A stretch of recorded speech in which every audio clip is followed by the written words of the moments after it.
Benvenuti in diretta su scaritalia.com, il canale di informazione che abbiamo attivato tutti i giorni in diretta in tempo reale dal lunedì al venerdì dalle 12 alle 12:30 con spazio il venerdì alle interviste.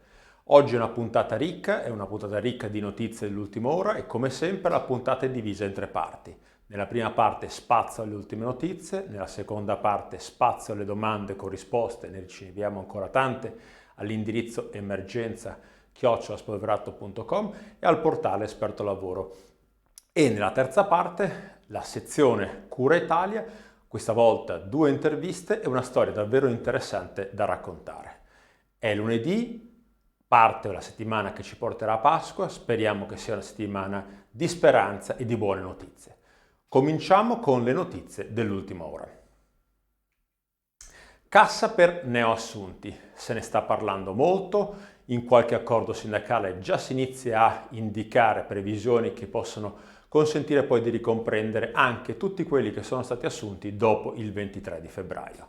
Si sta lavorando per estendere le misure di sostegno anche ai lavoratori assunti dopo il 23 febbraio, c'è un emendamento presentato dal Ministro del Lavoro Catalfo, la modifica preparata dal Ministro ha il sostegno della maggioranza ed è molto probabile che in sede di conversione del decreto legge 18 del 2020 sia inserita questa modifica e quindi sia esteso anche ai lavoratori assunti dopo il 23 di febbraio una qualche forma di tutela. Divieto di licenziamento. Si pensa anche ad un allungamento del periodo di divieto di licenziamento per motivi oggettivi. Sappiamo che è stato introdotto nel decreto 18 del 2020 che scade a metà maggio, ma c'è la volontà di estendere questo periodo di divieto di licenziamento anche a un periodo successivo a maggio. Questo sia per quel che riguarda i licenziamenti collettivi, sia per quel che riguarda i licenziamenti individuali. È un impegno che siamo presi tutti, quello di non lasciare indietro le persone, che questa non sia l'occasione per tanti di perdere il posto di lavoro. È un impegno che tutti ci stiamo prendendo, il governo sta mantenendo fede a questo impegno, ha inserito una misura ad hoc e la volontà è quella di allargare questo periodo di tutela forte contro i licenziamenti per motivi oggettivi. Resta tuttavia il nodo delle tutele per i dirigenti perché questo divieto di licenziamento, almeno secondo le prime interpretazioni, non li riguarda. È un nodo importante perché, come sappiamo, i dirigenti sono privi di coperture e quindi anche per essi si sta pensando di intervenire. Ritardi delle regioni. In Abruzzo, Trentino, Sicilia, Umbria non si sa ancora quando si potranno fare le domande. Questo è un punto importante, da più parti si chiede di fare presto e di attivare i portali per consentire alle aziende, ai loro intermediari e professionisti di procedere con l'attivazione delle casse. In Calabria e Emilia-Romagna si parte oggi, in Emilia-Romagna parte oggi la seconda fase dopo che si è chiusa la prima fase, quella che riguardava le previdenze previste dal decreto 9 del 2020, in Basilicata e in Sardegna si parte l'8, in altre regioni, Lombardia e Veneto, già si è partiti da qualche giorno. Purtroppo comunque le regioni stanno andando in ordine sparso su tanti aspetti. Sabato scorso scadevano le misure regionali di contenimento e le misure per regolare gli spostamenti, tutte sono state rinnovate e in alcuni casi rinforzate. In Piemonte, ad esempio, colf e badanti potranno lavorare soltanto per chi non è autosufficiente. Comunque, da più parti si chiede interventi uniformi. Tutti con la mascherina. Questa potrebbe essere una anticipazione di quello che succederà. È un punto di domanda. In Lombardia, da oggi, obbligo di mascherina per tutti fuori casa, al lavoro o per fare la spesa o anche soltanto per uscire a prendere aria. È una domanda che stiamo facendo in tanti, se questo sarà il modo in cui si potrà ritornare al lavoro fino a quando non sarà messo in campo il vaccino che ci consentirà di superare questa grande crisi. Ancora notizie dalle regioni. Cassa in Veneto, grandi aziende. Finalmente nella giornata di ieri è stata messa in linea la funzione per le aziende con più di 50 dipendenti. Sappiamo che le aziende con più di 50 dipendenti che versano soltanto la CIGS hanno l'obbligo di fare la domanda di cassa in deroga e soltanto nel caso in cui abbiano unità produttive in 5 regioni o più possono andare al Ministero. In tutti gli altri casi devono andare regione per regione. Bene, per semplificare, la Regione Veneto ha intanto introdotto qualche miglioria al sistema che era già stato attivato dalla settimana scorsa. Qual è questa miglioria? È possibile in Veneto inviare l'elenco completo dei lavoratori con i loro dati anagrafici e i dati del rapporto di lavoro, non più andando a compilare persona per persona, ma attraverso un upload di un file di testo. In questo modo il sistema riceverà e incorporerà tutti i dati e quindi non occorrerà fare la compilazione lavoratore per lavoratore. Come era comprensibile, questo significava allungare enormemente i tempi. Bene, questa richiesta che era stata fatta da più parti è stata accolta. Altre richieste saranno comunque soddisfatte nelle prossime ore. Cassa in deroga e FIS. Nella giornata di sabato è uscito un messaggio, o meglio, nella giornata del 2 di aprile è uscito un messaggio, ma poi tutti l'abbiamo commentato e trovato sabato un messaggio importante, un messaggio con cui l'INPS ha chiarito che per le aziende iscritte al FIS che impiegano fino a 15 dipendenti in Lombardia, Veneto e Emilia-Romagna, i due ammortizzatori, cassa in deroga e FIS, si cumulano. Questo messaggio ha generato un po' di confusione e allora l'obiettivo che siamo posti nella puntata di oggi è di fare un po' di chiarezza. Che cosa ha fatto l'INPS? L'INPS ha emanato un messaggio con cui, prendendo atto del fatto che molte aziende del terziario da 5 a 15 dipendenti stavano facendo domande di cassa in deroga nelle diverse regioni dove avevano attivato i portali, ci si è domandati se queste domande di cassa in deroga erano accoglibili. Questo perché? Perché nel decreto 9, ma soprattutto nel decreto 18 del 2020, per tutte le aziende da 5 a 15 dipendenti si era esteso il FIS ordinario. E allora la domanda che si è fatta: ma è possibile che queste aziende possano accumulare due trattamenti? Bene, allora che cosa ha risposto l'INPS? L'INPS ha risposto che le aziende in area FIS, quindi aziende del terziario, con più di 5 dipendenti e fino a 15 dipendenti, potranno chiedere 30 giorni di cassa in deroga sulla base del decreto legge 9 del 2020, in aggiunta alle 9 settimane di FIS previste dal decreto legge 18 del 2020.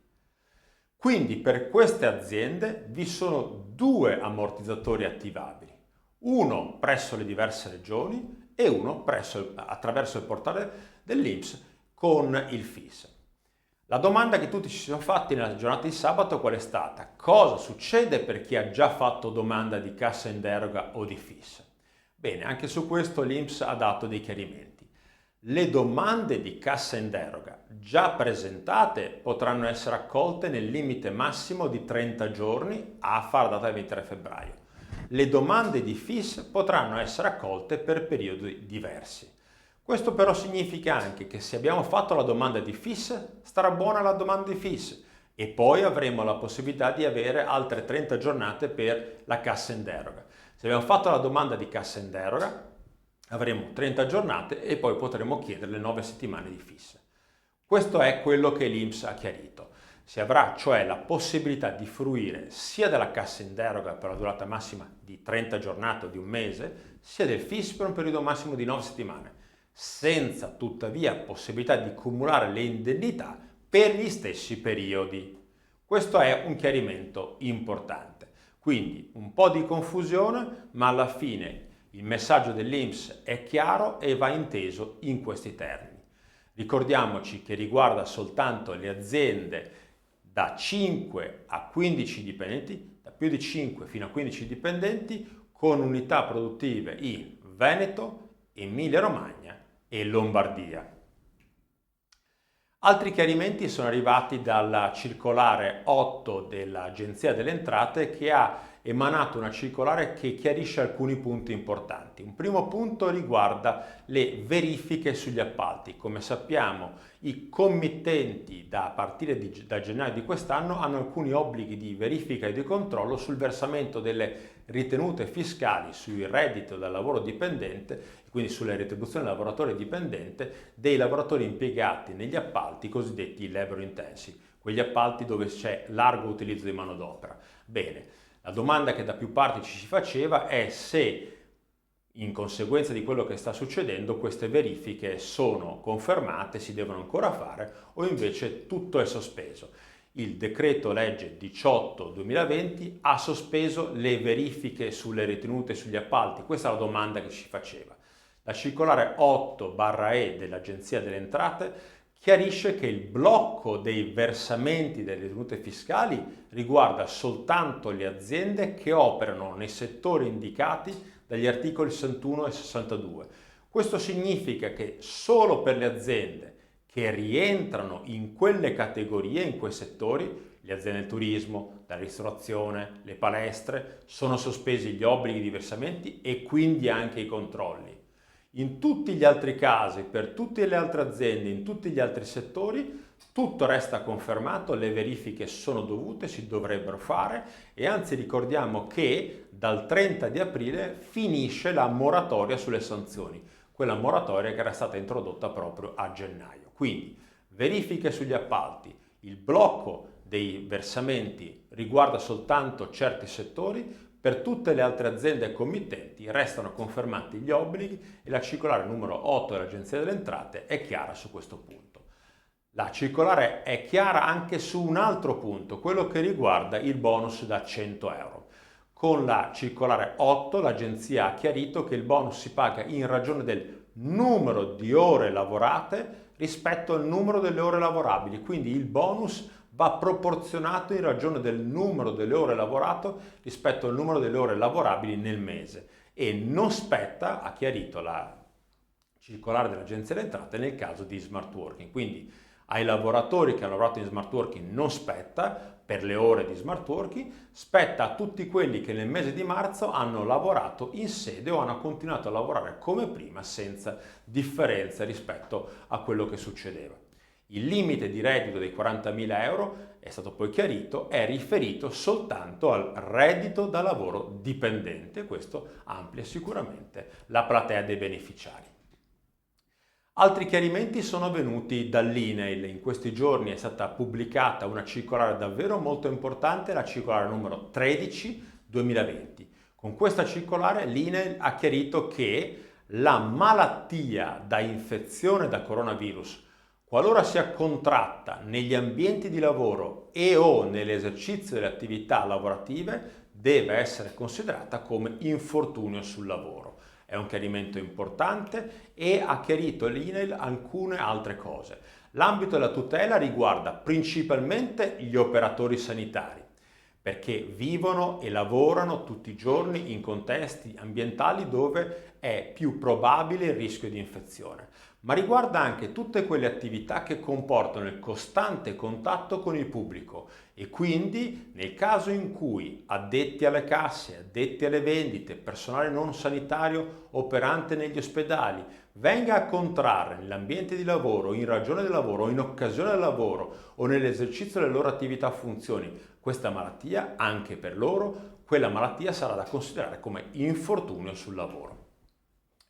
Questo che cosa significa? Significa che dovremmo aprire la denuncia di infortunio e l'INAIL ha chiarito anche un altro punto, che solo dalla conoscenza positiva, solo da quando il datore di lavoro viene a conoscere effettivamente che è stata contratta la malattia, solo da conoscenza positiva da parte del datore di lavoro dell'avvenuto contagio, decorrono i termini per la trasmissione telematica di denuncia all'INAIL, termini che restano invariati.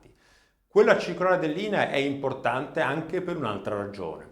Ho evidenziato in questa slide che adesso va in onda un passaggio della circolare. È un passaggio che riguarda l'infortunio in itinere. È un passaggio molto importante perché cos'è che dice? Dice questo, recita testualmente, in merito all'utilizzo del mezzo di trasporto, poiché il rischio di contagio è molto più probabile in aree o a bordo di mezzi pubblici affollati, per tutti i lavoratori è considerato necessitato l'uso del mezzo privato, quindi la propria auto, per raggiungere il luogo di lavoro. Che cosa significa? Significa che l'infortunio sarà coperto se e in quanto il lavoratore subisca l'infortunio utilizzando il proprio mezzo privato. Viceversa, nel caso in cui il lavoratore dovesse contrarre una malattia o subire un infortunio perché si è esposto volontariamente ad un rischio, ricordiamoci che non ci sarà copertura. Questa deroga, dice l'INAIL, vale per tutta la durata del periodo di emergenza epidemiologica. Quindi di fatto l'INAIL invita a utilizzare come mezzo di trasporto per muoversi dal luogo di lavoro a casa e viceversa il mezzo privato, onde evitare assembramenti o comunque evitare di utilizzare mezzi pubblici dove l'affollamento potrebbe rendere più probabile il contagio. Infine, ultima notizia, il garante della privacy, è stata pubblicata la raccolta delle principali disposizioni adottate in relazione allo stato di emergenza che hanno implicazioni in materia di protezione dei dati personali. Bene, si tratta di una raccolta di 105 pagine. Forse sarebbe stato più utile uno schema riassuntivo. Comunque, per tutti quelli che hanno voglia di ricevere la guida e non la trovano, non abbiano esitazione, ce la possono chiedere, come sempre all'indirizzo emergenza@spolverato.com. È una guida completa, ripeto, di tutte le disposizioni adottate in relazione allo stato di emergenza che hanno implicazioni in materia di protezione dei dati personali. Quello della privacy, comunque ricordiamoci, è un impegno e un obbligo importante anche in questi momenti e quindi questa guida, sebbene corposa, ci può essere di aiuto. Ricordo a tutti che gli articoli di lettura, molto di quello che diciamo in queste puntate viene raccolto anche nei nostri articoli di approfondimento, nelle storie che pubblichiamo in Laborability. Nella sezione storie e racconti andiamo ad esempio a raccontare tutto quello che stanno facendo di buono le aziende e le persone in questo momento di grande crisi. Trovate le nostre interviste, le storie. E ricordo anche che è disponibile da questa settimana l'ebook su come si legge una busta paga. Ricordo che Laborability è un magazine gratuito, aperto a tutti e che gli ebook sono gratuiti e liberamente scaricabili. Bene, tantissime notizie per cominciare questa settimana, le abbiamo riassunte. Forse le notizie più importanti sono queste. La prima, quella che riguarda l'attivazione in Veneto di una procedura semplificata per le aziende grandi del settore del terziario. La seconda, i chiarimenti dell'INPS in materia di FIS e di cassa in deroga per le aziende del terziario tra 5 e 15 dipendenti che hanno quindi due canali di accesso, due possibilità di utilizzare gli ammortizzatori. La cassa in deroga per 30 giorni e le 9 settimane di FIS, e il messaggio dell'INPS spiega come vanno accumulati.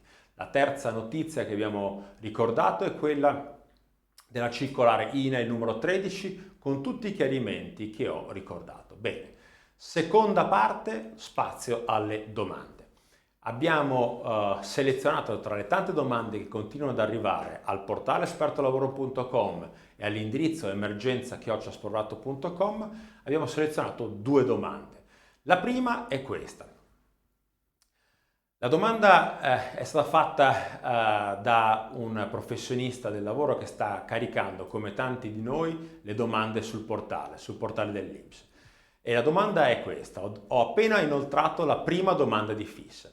Il programma mi ha lasciato inserire 14 settimane e io mi sono fatto prendere la mano e le ho inserite tutte. Solo ora mi viene il dubbio che il massimo che potevo inserire sono 9. Posso inoltrare una nuova domanda inserendo il protocollo nelle note e dicendo che annulla e sostituisce la precedente domanda? Questa è una domanda che abbiamo selezionato perché è un dubbio che in tanti ci hanno riversato e ci consente allora di chiarire un punto. Il portale, i sistemi applicativi, e questo vale per la cassa in deroga come per il FIS piuttosto che la cassa ordinaria, ci consentono di caricare domande per più settimane di 9, 13 settimane, 14 settimane, 2 mesi, a seconda di quelli che sono i vincoli dei diversi portali e dei diversi sistemi applicativi. Noi la domanda quindi la faremo per 14 settimane nel caso che ci ha posto chi ha fatto la domanda. Ma poi quello che noi dovremo andare a vedere è se alla fine delle 14 settimane abbiamo usato effettivamente tutte e 9 le settimane, ricordandoci che le 9 settimane si calcolano per unità produttiva, per giornate di lavoro e giornate, scusate, di effettiva sospensione. Quindi alla fine delle 14 settimane, se avremmo usato tutte le 9 settimane, non potremo fare altre domande. Se invece residueranno delle altre giornate rispetto alle 9 settimane, faremo una nuova domanda senza riattivare la procedura sindacale. Semplicemente faremo una nuova domanda. Quindi le domande si possono fare anche per più di 9 settimane, ma il contatore che abbiamo per unità produttiva è al massimo di 9 settimane che si contano i giorni di effettiva sospensione. La seconda domanda che abbiamo selezionata è una domanda che riguarda e interessa tantissimi, soprattutto in questa settimana. Perché? Perché se vogliamo mantenere fede all'impegno che siamo presi di pagare entro il 15 di aprile tutti quanti i lavoratori sospesi, l'unico modo che abbiamo è che i datori di lavoro provvedano oppure che i lavoratori e i datori di lavoro si attivino presso le banche. Sappiamo che è stato firmato nella settimana scorsa l'accordo tra ABI, parti sociali e governo per consentire alle banche di emettere un accredito nei conti correnti che consenta ai lavoratori di ricevere 1.400 euro per 9 settimane, e questo significa che quindi è possibile mantenere fede a questo impegno. Ma per fare questo, che cosa devono fare i dipendenti e le aziende? Che cosa devono fare dipendenti e aziende per far sì che la banca possa procedere all'apertura dell'anticipo di credito di 1.400 euro per 9 settimane? Bene, tutte le banche si sono attivate. Tutte le banche hanno definito i moduli che devono firmare i lavoratori e i moduli che devono firmare i datori di lavoro. Quindi è necessario che si prenda contatto con la banca attraverso modalità telematiche. Tutte le banche hanno attivato canali telematici per fare queste domande e attraverso la banca, compilati i fogli dichiarativi, ricordo sia il datore di lavoro che il lavoratore, si potrà ottenere questa apertura di anticipo di credito di 1.400 euro. Ricordiamoci che il datore di lavoro si prende l'impegno che qualora il lavoratore non temperi al versamento di quanto riceverà dall'INPS versandolo in banca, si prende l'impegno di intervenire pagando la banca con che cosa? Con le spettanze di fine rapporto nel caso di cessazione del rapporto di lavoro con il dipendente, comunque con le spettanze ancora dovute al lavoratore. Quindi è possibile, attiviamoci, sentiamo la banca, i moduli sono stati già tutti preparati e quindi non ci sono alibi, si può fare. Ricordo che si può fare anche prima di aver ottenuto l'autorizzazione, quindi in vista dell'autorizzazione, questo è il punto, altrimenti se dovessimo aspettare l'autorizzazione passerebbe troppo tempo e quindi non sarebbe poi possibile procedere al pagamento e mantenere fede alla promessa che tutti siano pagati entro il 15 di aprile. Come sempre ricordo che se ci sono domande, dubbi e quesiti abbiamo aperto 2 canali, il nostro portale espertolavoro.com e l'indirizzo emergenza@spolverato.com. Nella giornata di domani poi cominciano i webinar della settimana. Il primo webinar è dedicato a tutto ciò che riguarda la cassa in deroga e il fondo per l'artigianato. In particolare sulla cassa in deroga ci fermeremo su quelle che sono le procedure da attivare e le domande che si possono fare in alcune regioni che sono la Lombardia, l'Emilia Romagna, il Veneto, il Friuli Venezia Giulia. Quindi focus su queste regioni.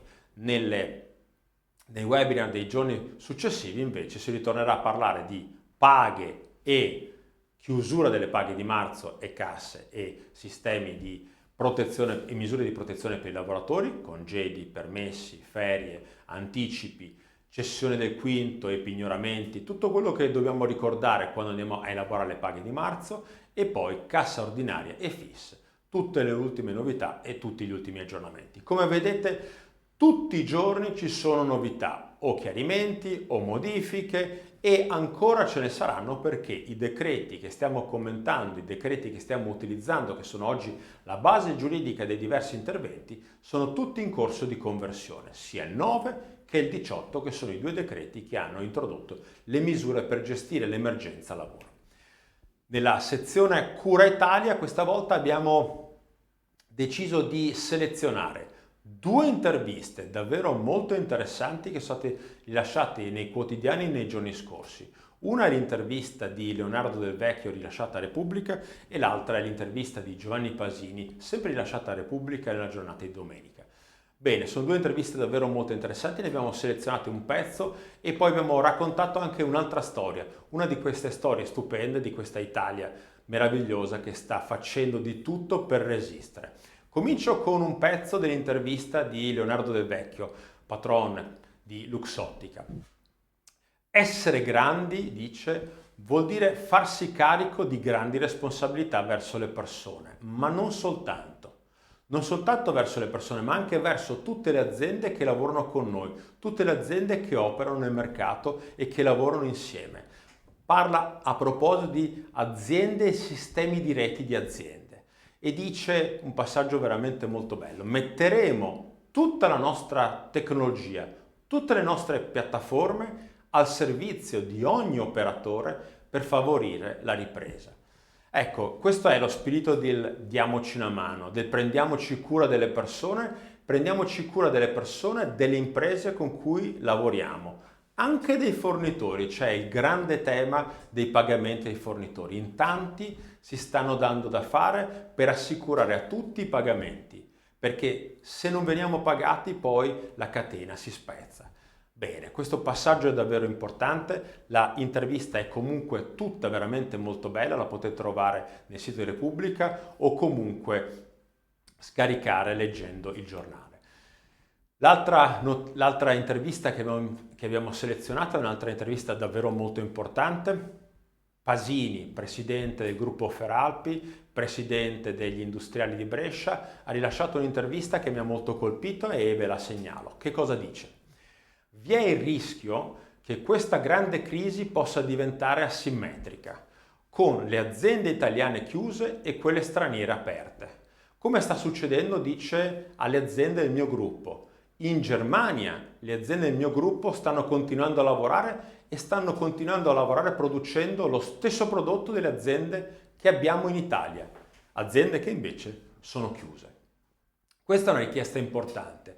Una richiesta di uniformità di trattamento, almeno su un piano europeo, e di misure che siano di favore per le aziende, ma anche di un trattamento che tenga conto del fatto che non possiamo restare indietro. E quindi questa intervista, che tra l'altro contiene diversi altri passaggi molto belli, la segnalo per questo passaggio.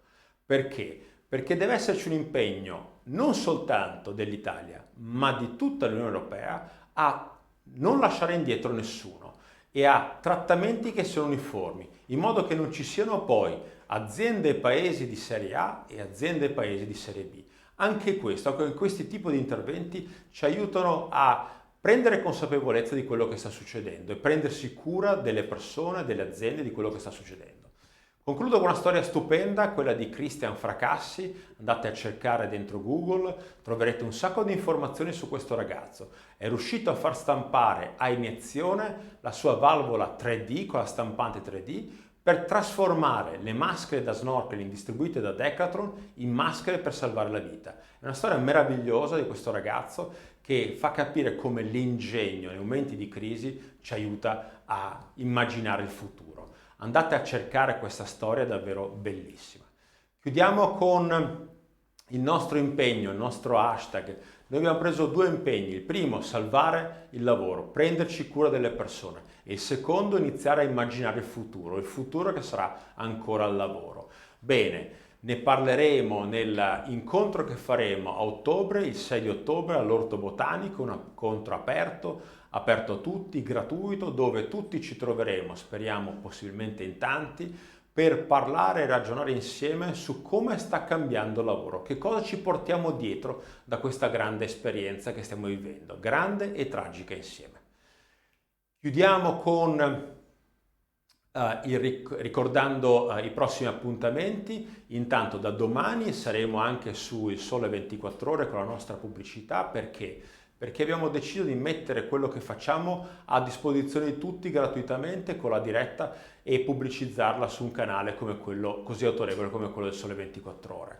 Poi per il resto continueremo come sempre, tutti i giorni dalle 12 alle 12:30 in diretta fino a che questo stato di emergenza non finirà e fino a che ci saranno ancora notizie da raccontare. Bene, vi auguro davvero che sia una bella settimana e soprattutto che un po' di speranza continui a accendersi giorno per giorno e rinforzarsi. Bene, buona settimana.